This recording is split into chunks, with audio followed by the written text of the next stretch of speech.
You know, bait fish patterns are very effective for steelhead at certain times of the year and in certain waters. My friend Rick Kustich from Grand Island, New York, introduced me to a really neat bait fish pattern a couple years ago that is very effective. It catches a lot of steelhead, but what makes it kind of fun is that it incorporates some of the design features of you know, traditional West Coast style flies.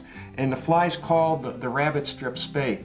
And again, it's a fun fly to tie. It incorporates, again, some modern materials. It incorporates this more traditional design. Basically, we use a traditional Spey style hook. I use the Daiichi Alec Jackson Spey hook for this. The body material is made out of light bright material from Spirit River, and depending on what bait fish you're going to try to imitate, you can use different colors. This is olive here. We're going to tie an emerald shiner Spey fly, a very effective fly at times in the Lake Erie tributaries. Again, it's called a Rabbit Strip Spey, so we're going to use pieces of zonker strip or rabbit fur in the fly. And we kind of get a little bit of the Spey design in it by using an oversized hackle for the collar. In this case, just to make it simple, we're going to use a schlappen feather. Again, this is long, very webby fibers, and it forms the collar of the fly and gives us kind of this Spey look to it. So we're going to start off and get our Spey hook into the vise, and you can see this has a very distinctive shape to it. It's I think, a very intriguing shaped hook, but I think the design of the hook also helps the fly swim in the water in that too.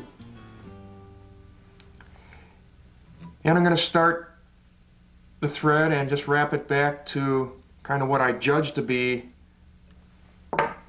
the bend of the hook. This has kind of a continuous bend to it, so it's kind of hard to tell where it starts there.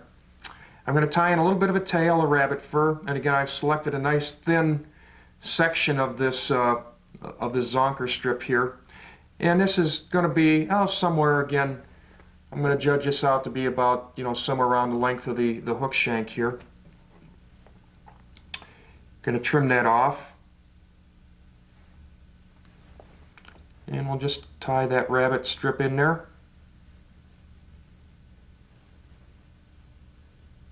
Again, this rabbit strip is nice. It has a lot of movement in the water, but it's a very sturdy material. It holds up very well. Okay, the next step is going to be to put the body on. And again, like I said, we're going to use this light bright material here. And I'm going to actually dub this onto the hook to form the body. And we're going to form a dubbing loop like we have in the past, or previously here. I'm going to apply a little bit of wax onto the thread. And again, when you put the wax on, don't just grind it on there, just dab a little bit on there. Just get a little bit of tackiness onto the thread. I'm going to pull out a few clumps or sections of this light bright, and this stuff is going to come off in fairly long strands. It's a little bit more difficult to work with than fur, but if you get used to it a little bit, it's really quite easy to manage. Okay, I'm going to kind of lightly wrap this on with my fingers just to kind of get it started a little. I'm going to add just a little more just to make sure I have enough to try and get this done at one time here.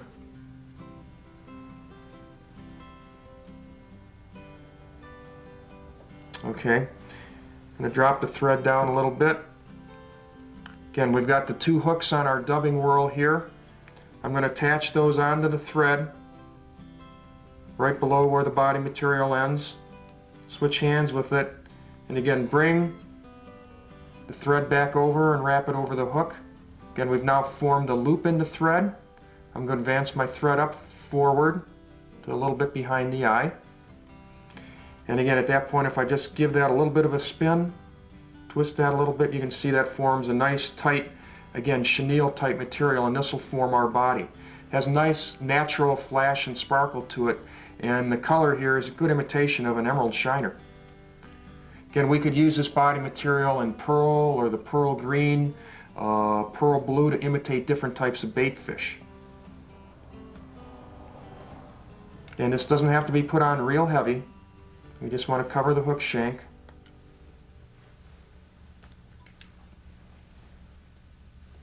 Just going to continue to wrap this forward.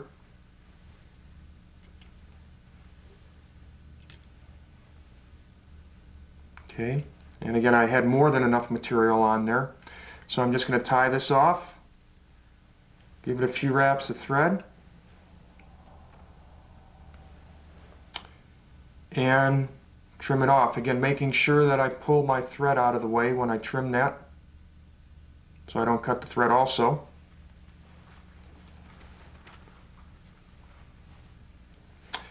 Okay, the next step on this will be to tie our top wing on, and again, for the top wing we're going to use another section of the zonker strip, and I just want to get this long enough so it just blends in to just past where the tail starts.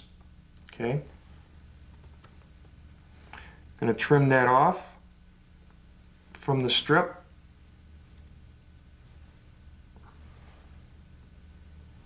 Tie it in.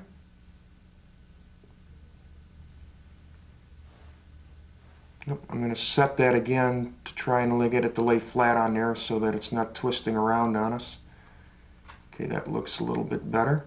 Yeah, that's going to flow a lot better there. And again, you can see this is not tied down in back or anything like that. It's actually going to be loose. But again, in the water, this has a lot of movement to it. And I think it really adds to the effectiveness of this fly.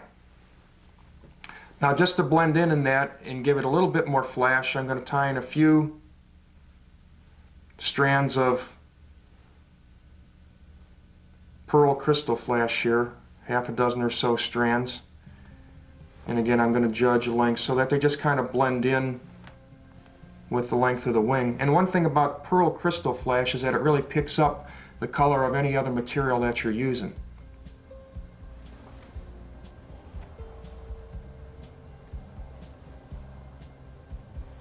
And I'm just going to try and blend that in around the wing. Hold it in place. Tie her in there. Again, we've got a few pieces sticking out here and there, so I'm going to push my thread out of the way and try and pick them up. And trim them out. Okay. The final step on this pattern now is to add our schlappen hackle or our spey type hackle to give us that spey type look to it. Again, I've selected a hackle here that has nice long webby fibers onto it, and I'm going to look at a point where this shaft of the feather starts to thin out a little bit, get a little bit more flexible. I'm going to trim that right there. Pull a couple fibers out on each side, trim those up short to give us a point to lock our thread in.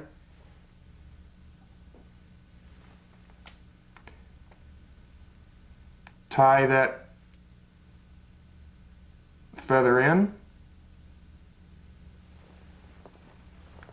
Take my hackle pliers, grab towards the tip of the hook and start wrapping this hackle forward. Now as I do this, I'm going to try and, again, pull these fibers out a little bit to get them to lay onto the hook. And I need to advance my thread up to the right where the eye of the hook starts. And again, I'm just going to wrap this through here, spread these fibers out a little bit, and I can actually help to get them to start to lay back a little bit if I pull back a little bit each wrap I make and try and make each wrap directly in front of the previous one.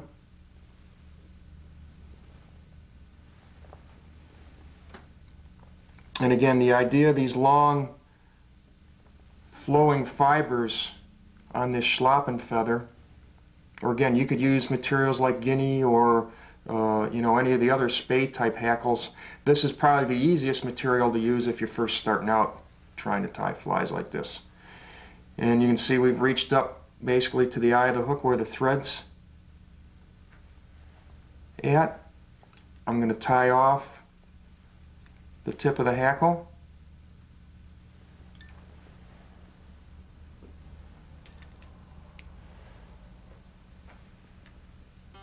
Trim down the feather, or trim off our feather. Again, now I'm going to try and spread these fibers out evenly around, pull them straight back, and then just start wrapping the thread over top and get these schlappen fibers to lay back. And we're going to form a nice tapered head there. And I do have one feather that's kind of an oddball there. I'll trim that out of there.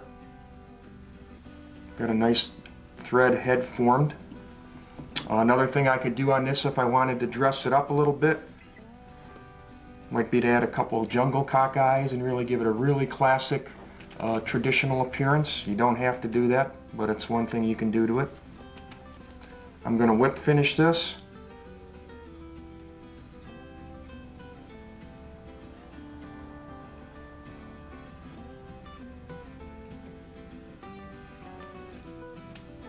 Trim it up close.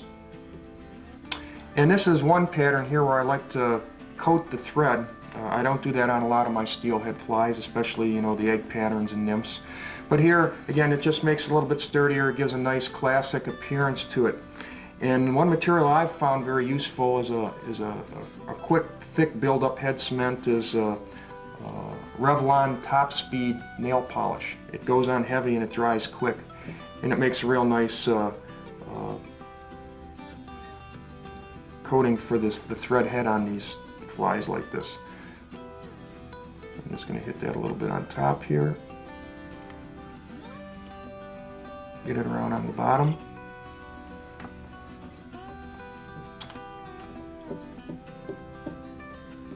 And we're finished and ready to fish. If you like this video, hit subscribe. It helps out a lot. And check out these videos. We think you might like them too.